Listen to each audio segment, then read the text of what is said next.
In the glittering world of celebrity, where fame and fortune seem to offer an impenetrable shield, the illusion of invincibility can be shattered in an instant. For Jill Dando, a beloved figure in the realm of BBC News, the dream of a life filled with success and security took a tragic and unexpected turn. As she basked in the glow of her achievements, little did she know that the very prominence that had brought her stability and comfort would also paint a target on her back. In a cruel twist of fate, the fairy tale existence she had worked so hard to build would be forever marred by an act of senseless violence. It reminds us all that even the most seemingly protected among us are not immune to the darkness that lurks in the shadows of our world. On April 26, 1999, the shooting death of a beloved BBC newscaster rocked a nation to its core. The crime happened outside in broad daylight, but has nevertheless remained unsolved to this day. Join me for a dive into the odd and mysterious Jill Dando murder case. Jill Dando was a household name in the UK before celebrating her 37th birthday. She was born in Somerset, England in 1961.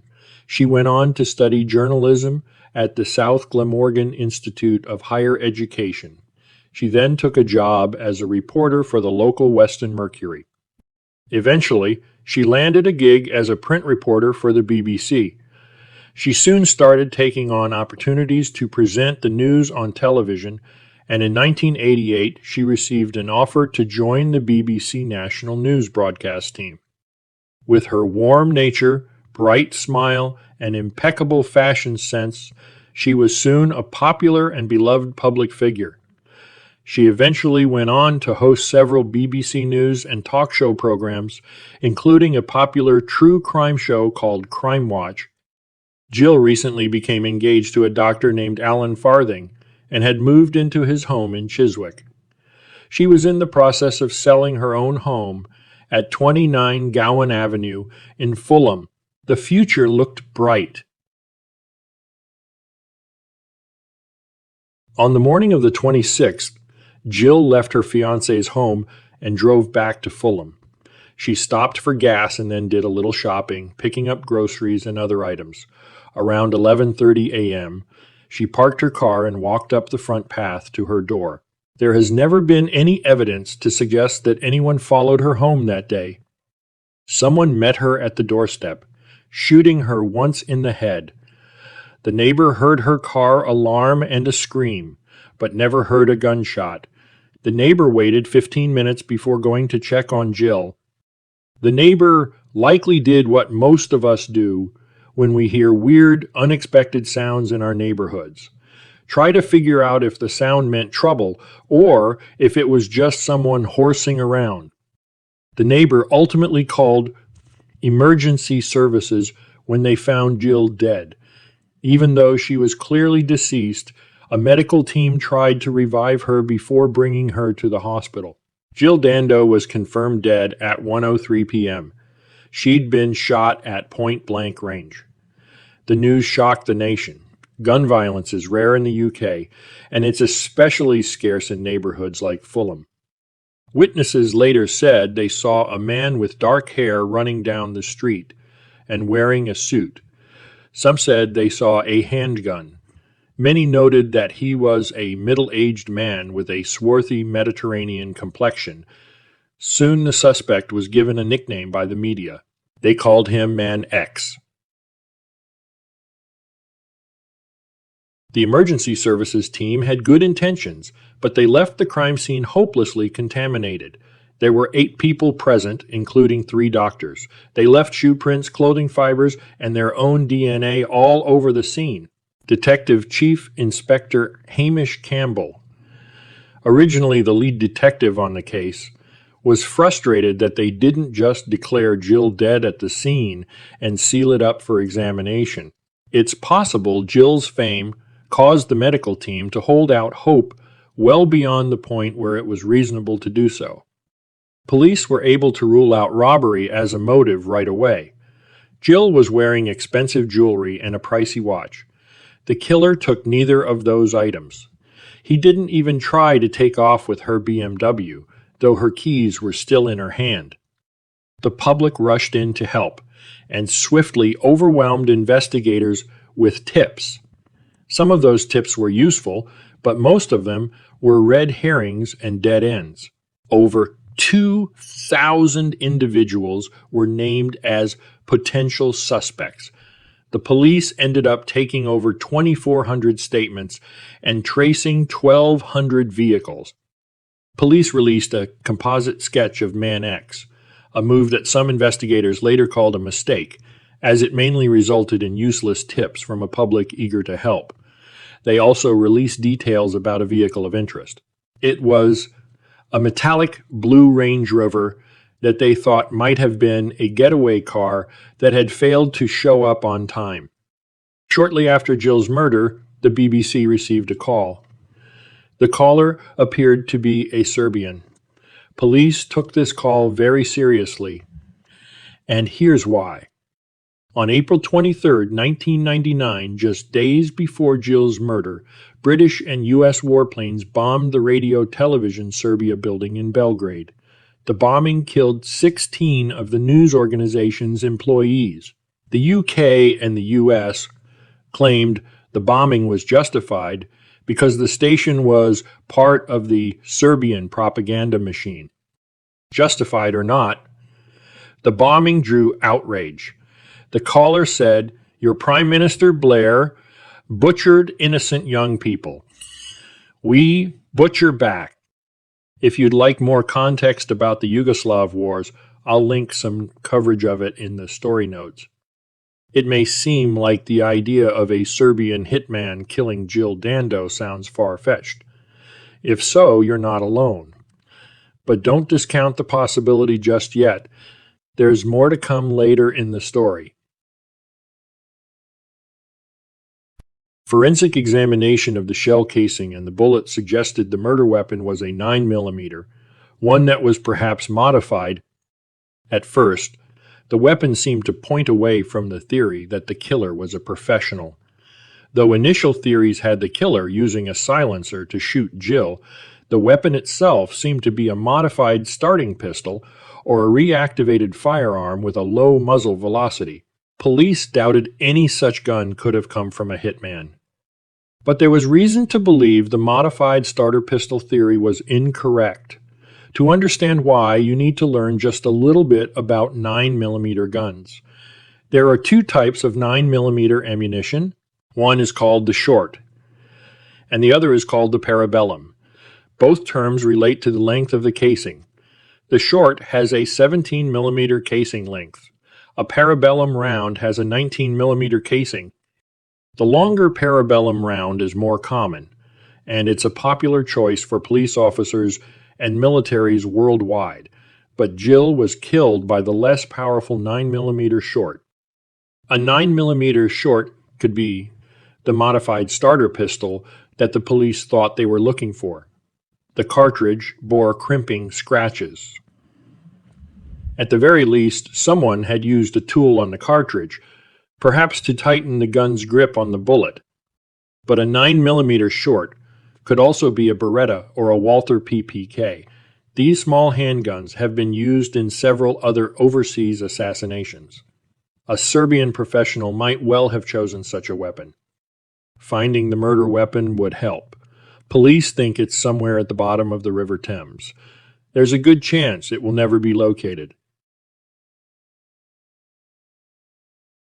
While police had some initial CCTV footage to work with, mostly captured from the bus stop nearest to 29 Gowan, it took some time to find and construct all of it. The footage was also grainy, making it difficult to pick out details. Eventually, law enforcement received CCTV from multiple sources and locations, and was thus able to establish a clear narrative of the killer's movements after the shooting. Initially, police believed that someone had walked up behind Jill and had shot her at point-blank range with a silencer, but now they know better. Instead, the killer had been lying in wait. He grabbed Jill from behind and forced her head nearly to the ground. He then pressed the firearm directly against her skull, right behind her left ear. This is called a hard contact attack. It served the dual purpose of both muffling the shot and killing her instantly. The bullet passed directly through her brain. Man X would have had a moment to verify that she was definitely dead before rising to his feet. Man X, who was unmasked, rose and calmly closed the gate at her residence. Only then did he realize he'd been seen. Apparently, that was also the moment he realized his getaway driver was nowhere in sight, so he ran to the 220 bus stop. Sweating, he boarded the bus. There was no CCTV on the bus, but it looks like he got off 2 stops later at Fulham Palace Road. Cameras picked him up again at the Putney Bridge tube station, which was right next to that stop. Man X was on the phone as he entered the station. He purchased a ticket and navigated the barriers. Then Man X made an abrupt turnaround and exited the station, re-emerging through the exit barrier. Police believe he was on the phone with his wayward getaway driver. Most people who get murdered are killed by people who know them. The culprit is often a spouse, an ex, or a lover of the victim. This reason required the police to start looking at Jill's relationship history in the hopes of finding the elusive man X. Police interviewed her fiancé Alan Farthing.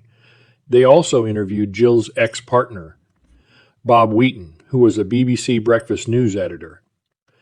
They talked to Simon Basil, a South African game warden she had once dated, and her agent, John Roseman, earned particular scrutiny because he'd once written a novel that included an eerily similar scene.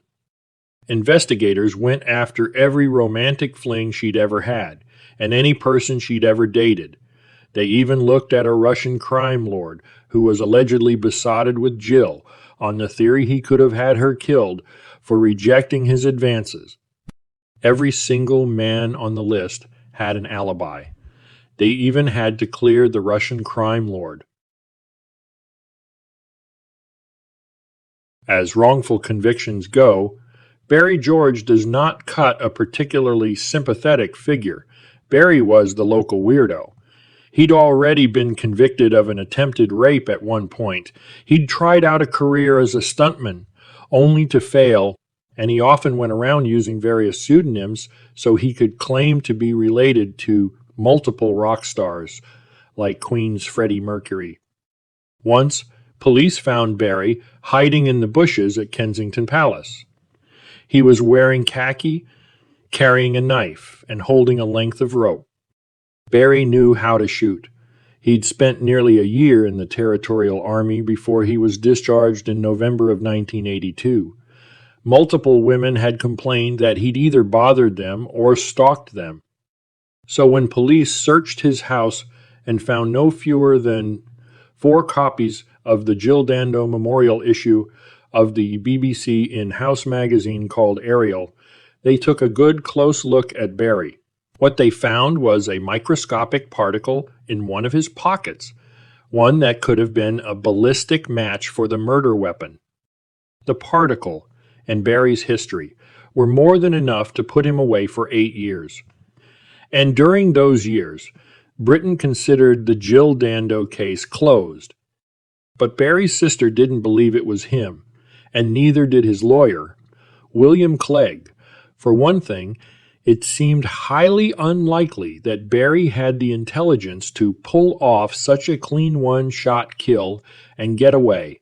Barry George has an IQ of 75, which places him in the lowest 5% of the population. He's tested at the bottom 1% for memory and executive functioning tests. But it wasn't doubts in Barry's ability or motives which would unravel the entire case. It turns out there was an issue with the alleged firearm particle found in his pocket. In a 2008 retrial, Clegg was able to prove that this little fragment could have come from literally any source, and the prosecution was unable to establish if the particle had even come from a gun in the first place. Barry's conviction was overturned, and he immediately launched a wrongful imprisonment case. He lost that case, though he won several cases against newspapers for printing defamatory information about him. He now lives with his sister in Ireland. These days, even the police don't seem to take Barry very seriously as a suspect. Jill's brother Nigel is also an investigative journalist, though he retired in 2017. He's heard all the other theories I'm about to go over, and he believes them all to be fanciful. Instead, Nigel believes that someone happened to see and recognize Jill that day and took their shot for what he called 5 minutes of notoriety. Many investigators continue to favor an obsessive loner or obsessed fan theory, and these two scenarios could also be in line with Nigel's beliefs. Nigel has brought up the point that nobody could have known where and when Jill would return to her home that day because she was hardly ever there. She was usually in Chiswick, and it's likely only a handful of people knew where she was going. I respect Nigel's desire to move on. The endless quest for answers that don't ever seem to arrive must be exhausting, and perhaps there is some comfort in putting it all aside and resolving it mentally as one of the many random, senseless acts that happen around the world every day. Nevertheless, there are a few problems with Nigel's opportunistic murder theory. There's the matter of the getaway car. Police have never told the public how they determined that a metallic blue Range Rover was involved, or how they knew that it was the getaway car. But it seems reasonable to assume they had some piece of evidence, video, or a witness statement that told them a failed getaway driver did indeed exist. An opportunist wouldn't have a car lined up. And then there's the fact that the killer was lying in wait for Jill. An obsessed fan could perhaps have been lurking outside of her house for days. But it was hardly an isolated neighborhood. If the killer had been around for very long, it seems like someone would have noticed him. Also, he would have had to attend to everyday needs, like eating and sleeping.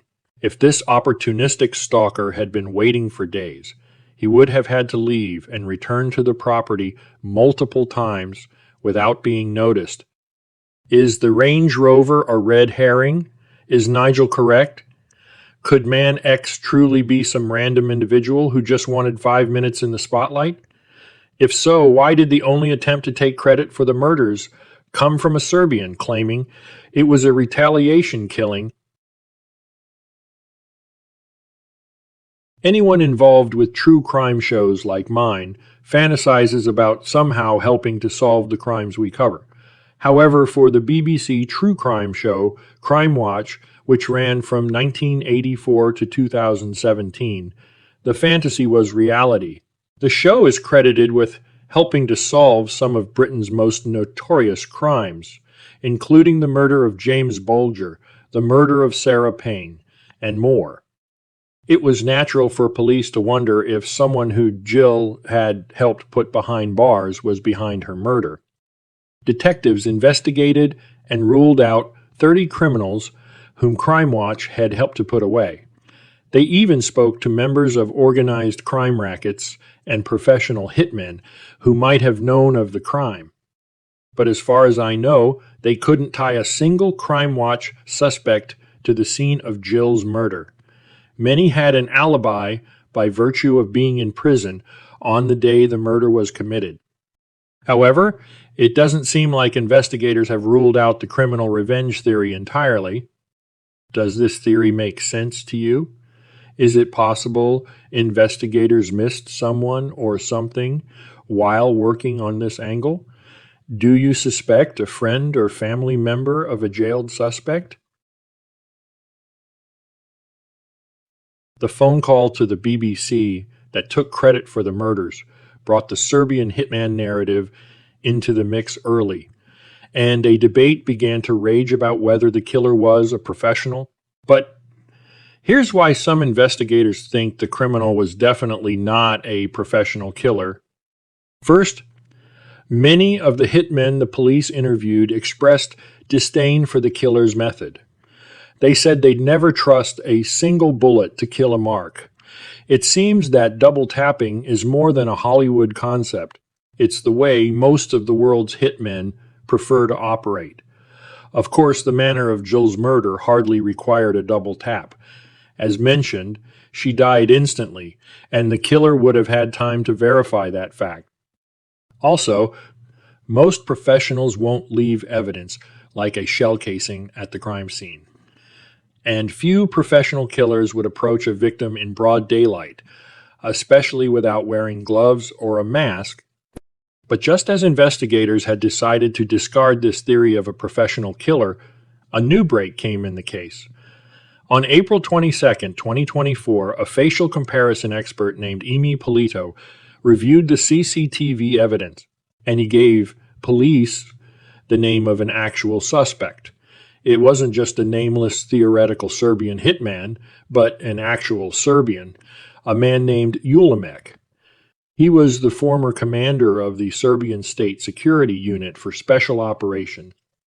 Ulimek is serving jail time in Serbia right now. Human rights groups say Ulimek worked with whole units of assassins. During the Yugoslav wars, they were responsible for some of the worst atrocities, including the murder of a Serbian journalist. This journalist was an outspoken critic of the Yugoslavian president. Similar to Jill's murder, the Serbian journalist was also shot in front of his home in central Belgrade in broad daylight. It happened on April 11, 1999, only 15 days before Jill's killing, and there would have been plenty of time for these professional killers to travel from Belgrade to Jill's home in London after that murder. Are you convinced by the facial comparison and the similar method of the killings? Do you think the Ulimek theory seems plausible? Or will Ulimek become one more dead end in this baffling case? Police can't pin the crime on Ulimek based on the facial comparison alone. Remember, the CCTV pictures weren't entirely clear. Polito is going on the similarity of features and his expertise, but the police did reach out to Ulimek. His lawyer rebuffed their questions, and Ulimek himself refused to weigh in. One skeptical detective raised the point that most Serbian assassinations would have been ordered by Arkan, the notorious Serbian warlord, and it just so happens that John Simpson, another BBC journalist, was meeting with Arkan for an interview on the same day of the other journalist murder in Belgrade. If Arkan wanted to retaliate against a journalist, why didn't he kill John Simpson? It's a fair question, but I can think of some answers. One reason is because Jill had covered multiple Yugoslav war stories throughout the late 1990s, and on April 6, 1999, she fronted a BBC crisis appeal. It raised more than £1 million in just 24 hours, and it was aid meant for refugees fleeing the ethnic cleansings in the Balkans. This was just 20 days before she was killed. While grandfatherly John Simpson no doubt would have been mourned, I don't think killing John at the interview would have had the same shock value, while the brutal murder of a high-profile, beloved female household name like Jill, right in front of her own house, was absolutely shocking. If you're watching from the UK, I'd love to hear your thoughts on this theory. Another reason for making Ulimek a valid suspect is because the assassination orders did not necessarily have to come from Arkan himself. The fact that Ulimek ran teams could answer one of the significant questions about this case. How did the killer know Jill would be at the house? Maybe he didn't have to. Perhaps he had team members stationed at Farthing's home, at Jill's house, and at places they were both known to frequent. Maybe one of them caught sight of her doing her shopping, deduced she was on her way home, and got into position. The presence of a getaway driver, however inept, certainly lends support to the idea that an entire kill team could have been operating that day. Police are certainly taking Ulimek seriously as a suspect. They've begun conducting a complete forensic examination of all the original CCTV footage, as well as all the recovered finger and palm prints, to see if they can get a match. Perhaps they'll have some information to share with the public very soon. Let's hope investigators are closer than ever to solving the tragic murder of Jill Dando. Thank you for joining us at Odd Mystery Stories. My name is Vince. If you're looking for a true crime mystery that will leave you stunned and searching for answers, then I recommend the Dardeen family murder story. This case remains one of the most chilling and unsolved family killings in American history.